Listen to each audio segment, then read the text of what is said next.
Tensions are peaking in Ukraine as flights by civil aircraft has been restricted now. The airspace in Ukraine restricted as they fear that there could be an imminent attack by Russia from the air. Now, flights have been restricted due to potential hazard for civil aviation is the message from Ukraine. At this point, things are in fact getting to rather tensions are really peaking at this point in Ukraine as Russia is clearly intending to invade into parts of Ukraine. The country, as an emergency step, has shut down its airspace. Nagarjun Dwarkanath, who tracks the aviation beat, is joining us on this broadcast. Nagarjun, take us through the notification that's come in. What really does this mean for all the Indians who are currently in Ukraine? Well, right now, what is the notification? The no time for the pilots or the airlines have been given from the Ukrainian authorities are that Ukraine airspace is now shut down for civil or commercial aircrafts, and it is considered a restricted space or a no-go space because of the potential hazard that might turn up on the airspace. There's only one UAV that is flying, which is an unmanned drone which is flying. That is a US drone which is flying at 54,000 feet. Apart from that, there is no other aircraft movement in Ukraine's airspace, and they're completely shut down. If people have to move out of Ukraine, they will have to cross the border and go to either Belarus or go back to Russia, or there's no other option because there's only land transport available right now, and it's a tense situation. And also there's a Turkish military aircraft that has landed in Kyiv as well. So we still don't know what exactly is the ground situation yet, but at least the airspace has been completely closed and notice to the pilots and airlines have been given, and main countries like Canada and other major countries have told their travelers to completely put off their travel plans to Ukraine, and if they're in Ukraine, they would be evacuated is what major countries have been told. Okay, Nagarjun, for the moment, thank you for joining us. This is a worrying development for all those who are hoping to immediately leave Ukraine, seeing how things are playing out currently in the country. The president of Ukraine has called up some of the country's military reservists as the threat of a Russian invasion grows. They're saying that if you are of age, come and fight from the front lines. He still believes, however, the Ukraine president has said that there's no need for a full military mobilization. Joint forces operation that works at the eastern Ukraine defense have claimed that the casualties of the ongoing shelling from the separatist region has been reported. Faces turn numbers at this point. This conflict is soon spiraling out of control.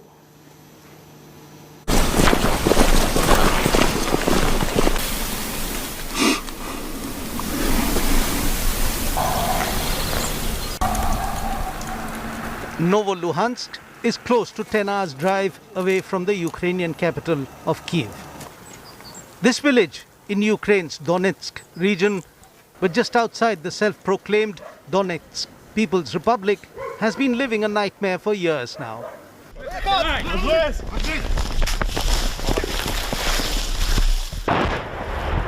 It all started in 2014 when the separatists took control of this area.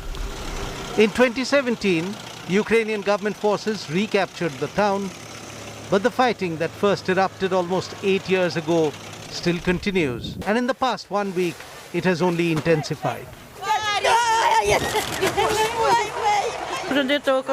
Approximately at 5 a.m., I was at home and went from the living room to the kitchen.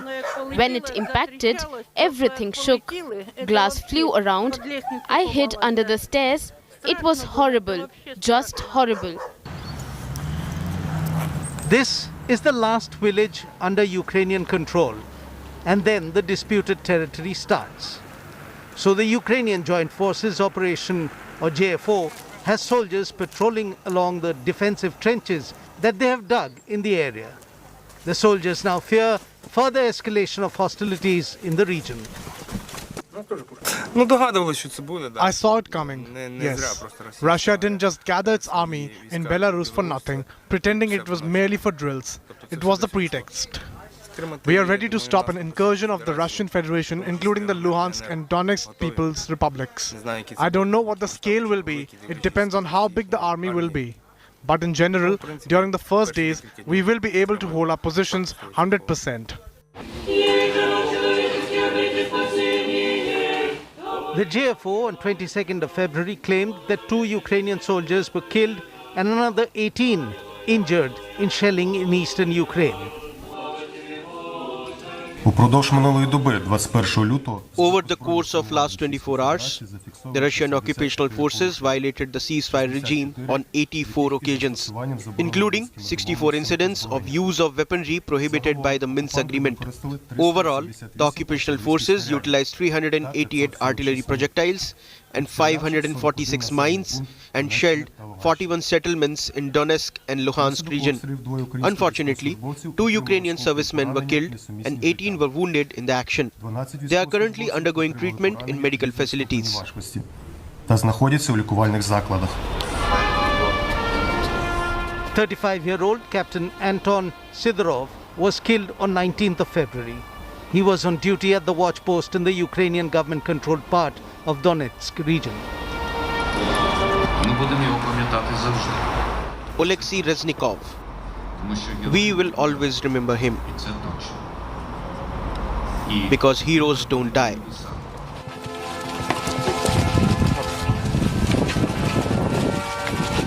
A day after he was killed, a memorial service was held in Kyiv's Maidan Square, remembering those killed during the mass protests of 2014. The large-scale protests then had led to the fall of the pro-Russian regime of President Viktor Yanukovych, who fled to exile in Russia. It was after the fall of the Yanukovych government that Russia annexed Crimea and supported the rebels in Ukraine's east. Estimates are that the conflict has killed over 14,000 people since 2014. And the recent escalation of shelling and tension has already started to add to that figure.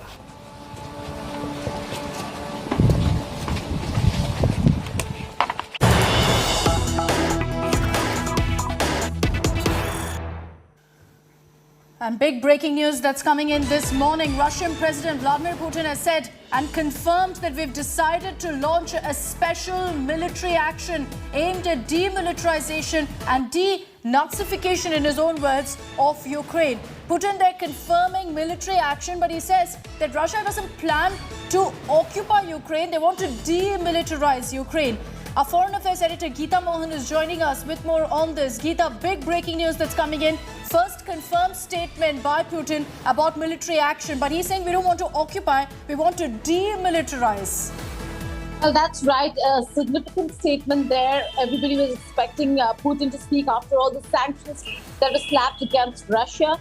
We know that there is a UNSC emergency meeting underway even as we speak, Akshita, and all of them over there only asking all sides to exercise restraint. But over here, Vladimir Putin taking it a notch higher, which means that they have read into the details of the sanctions that have been imposed against Russia, and in all probability know how to deal with those sanctions. This is the reason why he's going ahead with his plan. It is not to occupy Ukraine. The non-negotiable demand remains that Ukraine cannot be a part of NATO, that NATO cannot be in Russia's backyard. And Russia very cleverly is using the Donbas region, the Donetsk and Luhansk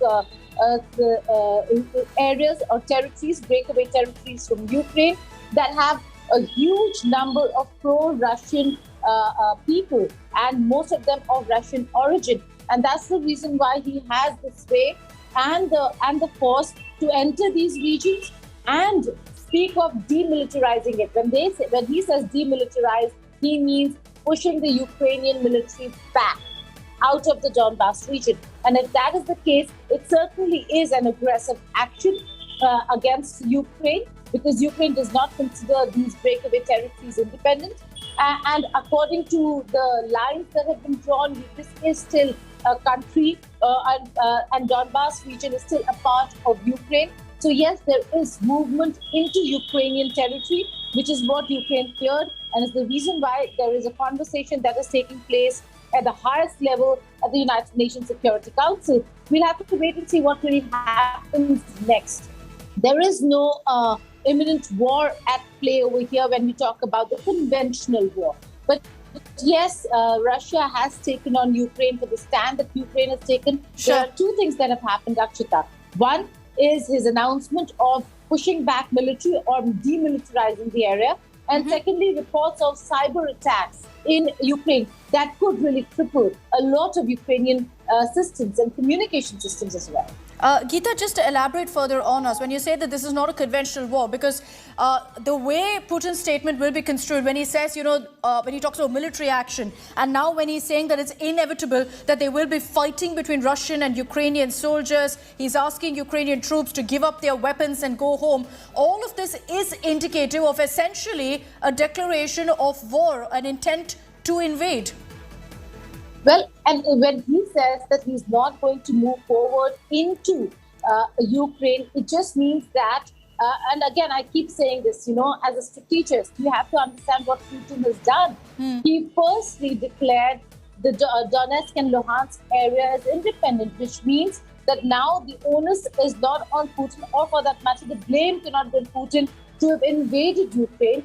The state of Russia has already declared two states that anyway wanted to break away from Ukraine as independent republics. And now he's dealing with those independent republics and allowing his troops to enter that region. So technically, according to Russia, because they've recognized these two territories, he's not technically invading Ukraine. Secondly, he's using this entire area of the Donbas region, Akshita, as a buffer state for them, because they do not want a direct conflict with Ukraine, or for that matter, even with NATO and the West. Although we know that NATO and the West have already said they're not going to send forces into Ukraine. So basically, a direct fight with Ukraine. He is talking about demilitarizing the area, which means pushing back Ukrainian forces from an area that anyway has pro-Russian people. And if many say, if there were a referendum today in the Donetsk and Luhansk region, most probably they would break away from Ukraine, and in all probability they would side with Russia in the kind of policies that Russia is putting forth. So he's entering an area which, according to Russian state, is not Ukrainian territory any longer. And while that can be questioned and taken to, and he can be taken to account at the international fora, at the United Nations, but that's for another day. Today, he's announced he's demilitarizing the area, which means there is going to be troop movement. We do not know what kind of action that will follow after this announcement, because there is absolute clarity on the Ukrainian side as well. While they're determined to push back any kind of aggression by the Russians, Akshita, Ukraine has been emphasizing more than anything else that they do not want war, that they do not want conflict. So what are the options that are left? We're looking at the conversations at the United Nations Security Council. Let's see what comes of that. We know specifically the statement that came from President Biden. Many quarters were rather disappointed, saying that the ones who thought that they'd be taking on Russia, that it's just economic sanctions. And if you look at the sanctions, and if you see the kind of reserves Russia has withstood sanctions earlier as well. There was a question that was put to the American side, whether what would sanctions really help with? You've done it in 2014 as well. The US State Department says that these sanctions are different. They would be more difficult for Russia to withstand. But again, we'll have to wait and see whether that's really going to happen. For now, it is really, really getting serious in the Donbas region, because Ukraine is not going to take it lying down. The demilitarization, the announcement of demilitarizing the entire area, which means pushing back Ukrainian forces. So in eastern Ukraine, in Donbas, a special operation has been announced and confirmed by Putin. Remember that India today is right there in Donbas region. We'll be getting Gaurav Sawant with us in just a few moments from now. He'll be joining us live from this conflict zone. He's been getting us non-stop reports as well. So stay with us here on India Today. We're getting you everything that's playing out on ground zero, even as we're putting out this massive news break of Vladimir Putin now making it very clear exactly what his intentions are. Geeta, this statement from Putin essentially tells us what Russia's plan is. The UNSC, as we speak, is also holding an emergency meet. So take us through what really could happen next. What can the world order do about Putin's decision now? Well, for now, we know that there are severe economic sanctions against Russia. There is the multi-billion-dollar project called the Nord Stream 2 gas pipeline, which has been put on hold. While it will really impact Russia and Russian investments, Russia is not the only country that has invested in Nord Stream 2. The major beneficiary is Germany, But the Nord Stream 2 construction and laying of the pipeline itself has many stakeholders who were to benefit out of the gas going from Russia to Europe. And those countries and those companies based out of countries like Austria and various other countries are going to be impacted. So that certainly is going to be a huge Just stay with me. We're cutting across live to what's happening in the UNSC. India currently issuing statement. Due to a worsening of the situation, we call on all parties to exert greater efforts to bridge divergent interests. I would like to underline that the legitimate security interests of all parties should be fully taken into account. India has consistently advocated at the United Nations the need for peaceful settlement of disputes in accordance with international law and with agreements entered into by parties concerned. I underline once again that more than 20,000 Indian nationals, including students, are located in different parts of Ukraine, including in its border areas. We are facilitating the return of all Indian nationals, including students, as may be required. We believe that the solution lies in sustained diplomatic dialogue between the concerned parties. In the meantime, we strongly emphasize the vital need for all sides to maintain international peace and security by exercising the utmost restraint. I thank you. Я благодарю представителя Индии за его заявление и предоставляю слово представителю Объединенных Арабских Эмиратов. So that is India's statement there at the emergency UNSC meet, again reiterating that there is a need for peaceful settlement of dispute and the only way for that is dialogue. Also, you've got Mr Tirumurthy there, the Indian envoy to the UN, stating 20,000 Indian nationals and students are in Ukraine and that India is focusing and facilitating their return currently. Brief statement there, Geeta, where India has again reiterated its stand that the need of the hour is for dialogue, for sustained diplomatic dialogue. Well, that's right. Again, a very measured statement there, but one that also says, again, Akshita, you have to see the nuances of the statement by India and those countries that understand the importance of really what is happening. I know all our countries do, but India is in a unique position, Akshita. It is a strategic partner of Russia, important strategic partners stand on the western side as well, be it the United States of America or, for that matter, European partners. But look at the statement. It says very clearly over here that all stakeholders should exercise restraint. That's in so many words that they say that we have called for immediate de-escalation and refraining from any further action that could contribute to a worsening of situation. And also talks about all parties should be fully that the legitimate security interests of all parties should be fully taken into account, which means legitimate security interests not just of Ukraine and the West, but also of Russia. Remember, Akshita, Russia has only been saying this and one thing alone, that NATO, according to Russia, was a military construct against the Soviet Union. When the Soviet Union does not exist, why should then there be a NATO expansion eastwards? There was a commitment by NATO that they will not be expanding beyond Germany. We've seen a lot of Eastern European countries now a part of NATO, but certainly here for Russia, if America and other countries that are not allies of Russia are in their backyard. And that's the legitimate security concern that Russia has.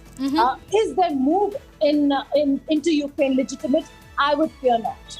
Okay, so right now I want to take this across also to Shiv Arur, who's joining us on this broadcast. Shiv, big breaking news that's coming in this morning, particularly of Putin announcing a special operation in eastern Ukraine, in Donbas. When Putin, Shiv, speaks about demilitarization, when he speaks about denazification, says he doesn't intend to invade Ukraine per se, how really can this be interpreted? It should be interpreted in the maximum possible way. You know, the use of words like denazification and demilitarization, I don't think anyone is going to have any doubts about what he means. He basically means armed assault. Because if he's talking about demilitarization, it means the disabling of the Ukrainian military. Because the baseline problem that Russia has with Ukraine looking to join NATO remains unchanged. And as long as that has remained unchanged, Putin has remained unchanged as far as doing everything that Russia possibly can to do that. I just want to tell our viewers, Akshita, for a moment that India Today's Gaurav Sawant, who's been reporting for the last few days, happens to represent the only channel, our channel, India Today, which is in the Donbas region. We are the only Indian news agency reporting out of there. Many other media channels are reporting from Kyiv and the other urban centers of Ukraine. We are in the restive, the troubled, the separatist part of Ukraine at this point of time. So we'll have Gaurav joining us in just a moment. But remember that Russia's parliament has already cleared military operations. You've got Putin now speaking in a more belligerent manner than he has in all of the last few days. He said, I hope everyone is listening when I say that all the decisions have been taken. And this basically means that everything is on a full ops mode, as we call it, for a military assault. Whether this means, vehicles rolling in, whether this means, artillery attack. And remember, artillery guns have already been firing in some of those border areas. Whether this means, an infantry style invasion by the Russians, possible use of air power. All of these are possibilities at this point of time. Putin, and I'm getting more details of exactly what he said in that emergency address office. He said that it's a question of life or death for us, that NATO crossed a red line. Ukraine is supporting neo-Nazis, essentially defending why he's taken this decision. And Putin has said, we've decided to launch a special military action. There are a lot of reactions coming in, Shiv, on social media as well. Many saying that this is essentially, to put it in one line, Putin declaring war on Ukraine. Is that correct? This is totally correct. And look, if you just go back a few weeks, like we keep saying, the shadow of the NATO threat for Russia is overwhelming. Whether it is in terms of substantial threat, whether in terms of imagined threat, whether it is in terms of the context of the Cold War, it's difficult for people outside of this region to actually fully appreciate what Ukraine joining NATO means for Russia. You have to see it in the perspective of the Cold War. It's the most unthinkable, sort of enemy action, if I may put it that way, that a once Soviet state could actually indulge in. And therefore, the belligerence, the sort of viciousness that has taken over the conversation over the last 48 hours is not surprising at all, because many people will interpret this as the only necessary end game to this entire standoff, which was going to be military conflict. How is it going to be, resolved otherwise? The very fact that Ukraine, the Ukrainian president, the Ukrainian government have continued to, run to the West asking for arms and ammunition, not calling off plans to join the NATO upping the belligerence itself, Ukraine calling for an air defense, air power umbrella, sponsored by NATO over Ukraine to protect it against Russia. All of these have ratcheted up this entire situation, up the security, threshold over the last 72 to 96 hours, Akshita. And that's the reason why you've got Putin now sort of getting the reasons that he was probably looking for. He was looking for all of these reasons for the last 2 or 3 weeks to actually necessitate and justify all of this. And remember that a couple of days ago, he was talking about Parliament clearing this, Parliament clearing that. At the end of the day, war was always on the table. It was only a question of crossing a few red lines, which was required for a global audience, for a Russian audience as well, to kind of justify a military attack. And it appears that Putin has got just what he wanted. This has been festering. Quite clearly, it's been festering for weeks and months now. And it's unfortunate that it's reached this stage of Putin announcing a special military operation in Ukraine. It inevitably will mean casualties. And that, unfortunately, is the big headline that emerges from Putin's emergency statement there. Geeta, I also want to focus now on exactly what happens going forward. The United States, they've answered in the last few weeks by imposing one sanction after another. Several other countries have done that as well. What about India? How are we going to be looking at what's playing out between Russia and Ukraine right now? Well, the first thing that is of a primary concern to India are those internationals who are still in Ukraine. Primarily, most of them Indian students studying in medical and engineering colleges. Our colleague Polemy Saha, who covers civil aviation, has just put out information that Ukraine has restricted flights, civilian flights, and has issued a NOTAM, which is a notice to air missions. This, even as, according to Polemy Saha, as the second special Air India aircraft is airborne towards Kyiv. It left around 7:41 a.m.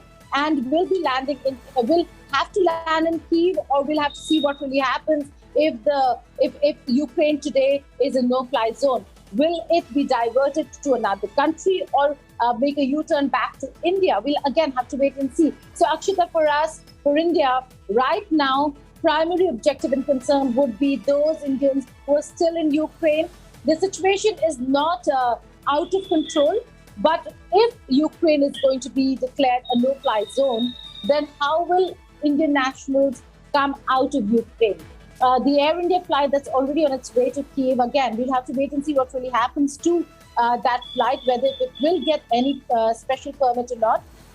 We'll have to get Polemy online to understand the nuances of what really happens to a flight once NOTAM is issued and Ukraine is a no-fly zone. So that's India's primary concern, which is spelled out by the UN, the Indian envoy to the United Nations, Ambassador T.S. Tirumurti, when he said that he spoke about all stakeholders, but he also said that for India, primary concern is safety and security of those Indian nationals, and there are a large number who are still in Ukraine.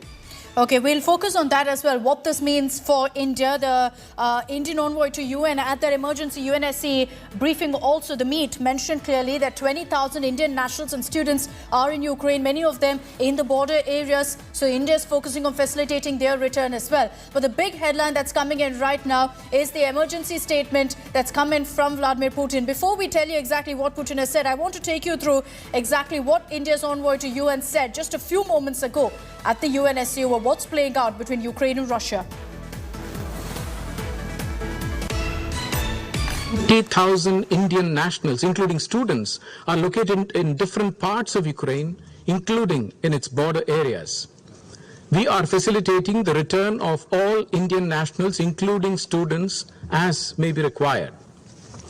We believe that the solution lies in sustained diplomatic dialogue between the concerned parties. In the meantime, we strongly emphasize the vital need for all sides to maintain international peace and security by exercising the utmost restraint. So that was the statement by India's envoy to the UN, saying that the need right now is for sustained dialogue. I just want to read out one portion of what Putin said in that emergency statement, where he said, "To anyone who would consider interfering from the outside, if you do, you will face consequences greater than any you've faced in history. All relevant decisions have been taken. I hope you hear me." Very, very tough talk there by Putin, Shiv. And that, no doubt, is clearly a message to the United States. Look at the language that he's used, Akshata. Yeah.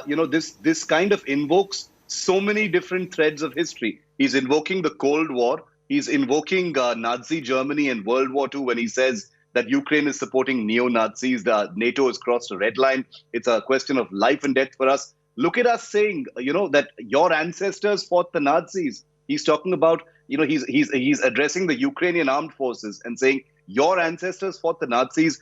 Don't obey the orders of the Nazi junta in Kyiv. So he's basically separating the Ukrainian, trying to separate the Ukrainian armed forces from the Ukrainian government, saying, these are people, the Ukrainian government are people who've sold their souls to NATO and the United States. Don't listen to them. We are the people who've actually fought the Nazis. You are better than your government. So he's obviously trying to foment some kind of mutiny and unrest within the Ukrainian system itself. If that were to happen, then Putin, it would save Putin a whole lot of trouble of actually mounting a large-scale military assault. Now, he's talking about a special operation, which would indicate some kind of surgical operation or a surgical strike in some key areas of the Donbas region, to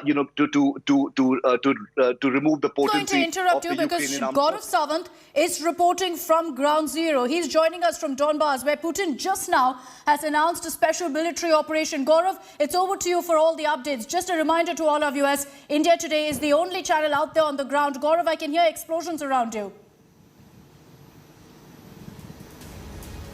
There are explosions going on, and since last night emergency was imposed in this area, there are major restrictions that have been imposed in the Donbas region. And as you can hear around me, explosions can be heard now in this region. There is tremendous tension. There was palpable tension since last night when Russian President Vladimir Putin seemed to indicate, and there was intelligence inputs. Intelligence inputs were coming in from yesterday itself about massive movement of Russian troops into the rebel-held or the independent republic now of Donetsk and Luhansk, across where we were barely 3 kilometers from the Russian front lines. Additional movement had started taking place for the simple reason that there was an apprehension, and even as we speak, NOTAM has been issued a notice to airmen, which means all civilian flights have now been restricted across the airspace of Ukraine. And the reason for this is that perhaps there are military planes in the air. There could well be missiles that could be fired in this area, and that is why it's not safe for any civilian flight to come here. Incidentally, this comes at a time when the second Indian flight is supposed to land in Kyiv, some 14 hours away from where we are right now in the Donbass region. But tension palpably high here in this area. Gaurav, since you reached Donbas to now, with the announcement by Putin, can you tell us what's really changed on the ground? Is there a lot more shelling, a lot more explosions that have been heard now? There have been a series of ceasefire violations. Yes, explosions are being heard, and not just restricted to any one area. But this is a very, very long border. Even in a town like in a city like Mariupol, which is the railhead when you come from Kyiv, explosions are heard. But now there has been an intensification. In fact, when we were having a conversation with some of the locals in the villages and in towns very close to what is often described as the line of control here, ceasefire violations have escalated from 300 earlier to more than 3,000. The apprehension was, and we went to a village which has a population of more than 10,000 people, a cluster of villages. There are barely 27 people who live there anymore. And that is because relentless shelling, not to kill people, but to send out a very strong message. That has been on because they wanted people to leave that area so that only military fortifications of Ukraine would remain. And there is a systematic plan that is being implemented, it appears, by the Russian President Vladimir Putin. Now when he says that Ukraine will be demilitarized, it's a very strong statement to be made, an indication that this may not just remain restricted now to this Donbass region, may not remain restricted to Luhansk and to Donetsk, but maybe far more widespread. That's right. Gaurav, stay safe out there, because where you are in Donbas is where Putin has announced along eastern Ukraine that there will be a special military operation. There are reports coming in right now of explosions being heard in different parts of Ukraine, including in capital Kyiv. We'll be getting you those images also that are coming in of shelling that's being reported in some parts of Ukraine, of explosions being heard as well. Soon after Putin's announcement of a special military operation, toughest message that he's put out so far, saying nobody can interfere in this. He's referring and talking about demilitarization. He's talking about denazification. Gaurav, what are you hearing about what's really playing out in Ukraine? Because there are some reports suggesting that there are explosions now being heard in the capital of Kyiv also. The information at this point of time, there are certain restrictions on information. There are now restrictions on movement, but military action is something that people are talking about. When we were speaking to analysts here, they very clearly indicated that the Russian president or Russian attack will not remain restricted only to the Donbass region where we are. What was very clear, Akshita, was the fact that Russia had made up its mind it will not be satisfied only with the 30% of the Donetsk and Luhansk region that have been carved out as independent people's republics. He would want the entire region, which means 70%, which is still in control of the Ukrainians, would be targeted. The targeting of civilian areas, the targeting of having his soldiers on multiple flanks. Now remember, there is a long border that Ukraine shares with Russia, 2,003 kilometers long, 300 kilometers long border. So right from Belarus, where more than 30,000 troops were there carrying out a military exercise, they were poised to target Kyiv, which is barely 90 miles from where those military exercises were being held, with almost no major restriction, except of course the Ukrainian army en route. So there is a multi-pronged offensive that was war-gamed. Ukraine cancelled leave, called out reservists yesterday after a very long meeting of the Ukrainian parliament. Emergency was imposed in this area. Reservists were called out. Conscription is now being undertaken. A lot of measures being taken only because Ukraine and Russia now know. And yesterday when we were speaking to officials, when we asked them, is war imminent? They were very clear. War is not imminent. War is happening in this region here, in this part of the world. Gaurav, good morning, Shiv here. You're the only Indian journalist, Gaurav, in the Donbas area right now. As you pointed out, Donbas is divided into the rebel-held 30%, and the Ukrainian-held 70%. The situation is very volatile. We've heard explosions around you. You've talked about the fact that there are, the situation is tense over there. I just want you, since you are on the ground, Gaurav, the only Indian journalist there on the ground, I want you to clarify for our viewers, is there a sense of what President Putin, means when he says demilitarization? He's talking about some kind of a smart operation or a special operation in that area. Are there some special military sites there that the Russian army might be looking to take out? Shiv, that's a very pertinent point you make there. Yes, are there special sites that the Russians would want to take out? Apparently, it's a very systematic plan that is already being undertaken. When the West talked about sanctions, when the West was talking about taking some measures to deter the Russian forces are actually appear to be working to a very systematic plan to have civilians vacate certain areas, to ensure that only the Ukrainian forces remain in certain areas, and then target those areas to move forward. The manner in which the Russian forces are poised, according to reports that are filtering in, would indicate that they've strengthened themselves in various entry points into Ukraine. And Shiv, it remains to be seen with the Russian President Vladimir Putin and with the Russian forces, and you've covered military operations long enough to know, he actually does the unexpected. If you expect him, perhaps to send ground troops, he may just send in his airborne troops and take control of VAVP's vital assets and vital points, and then take control of his city. Also, do keep in mind, Shiv, in the eastern part of Ukraine, there are some who have a lot of sympathy with Russia, who do not want a certain regime to have sympathies with the West, or to let Ukraine to become a playground for the North Atlantic Treaty Organization countries. So that is why, whether it's intelligence gathering, whether it's military movement, a lot of information also with their eyes in the sky, with the satellites, information comes in. And as of now, Shiv, there are no civilian flights across the skies of Ukraine. That is perhaps because NOTAM issued and expect the unexpected over several hours. Just a short while back, where we are, explosions could be heard. We still do not know what kind of explosions these are. But just after the Russian President Vladimir Putin announced special military operations, you hear these explosions.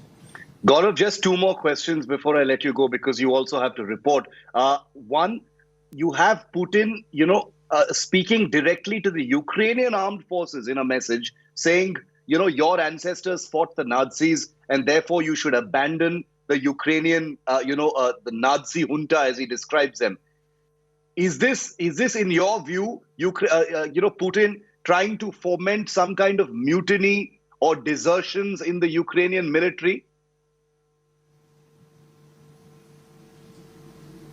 Shiv, the region where we are, now this is the region, the eastern part of Ukraine saw a lot of action between Soviet Russia, between the Soviet Union and the Nazis. They saw massive action and massive loss of life, especially in the Kharkiv region, from where we were reporting earlier this week. Many lives were lost in this region, and that is why there is a lot of proximity that the people of that region, the Russian-speaking people of that region, feel with Russia, and he's reaching out to those people. That is a very important access point, Kharkiv, barely 25 kilometers from the Russian border, again, for the Russian forces to move in, and that is a signal. Now remember, what is it that Vladimir Putin has constantly been saying, Shiv? He's been saying that the people of Ukraine and Russia share a historical relationship. He's been talking about those ties, and this area is actually very resource rich. This area is very important for the wider scheme of things, not just because Ukraine is the breadbasket of Europe, or initially Russia, then entire Europe, but also because to ensure that this area does not become the playground of North Atlantic Treaty Organization countries, he wants to ensure that some of those who are very close to the right wing, or to European countries, or to the United States, they do not remain in power here in Ukraine, and he's reaching out to people to ensure that does not happen. Last question to you, Gaurav, so we can get more ground reporting from you, is the NATO factor. If a military assault does begin from the Russian side, as it appears to be the case, very shortly, what kind of response do you see on the ground coming in from NATO and the other countries? So far, they've been pumping in the arms and the ammunition for Ukraine. But once and if a military assault takes place, what kind of role will NATO and the NATO countries play? Shiv, we are told that America is providing a lot of intelligence in terms of satellite imagery. We are told that their eyes in the sky, their Hawkeyes, their intelligence gathering, they're helping with intelligence gathering.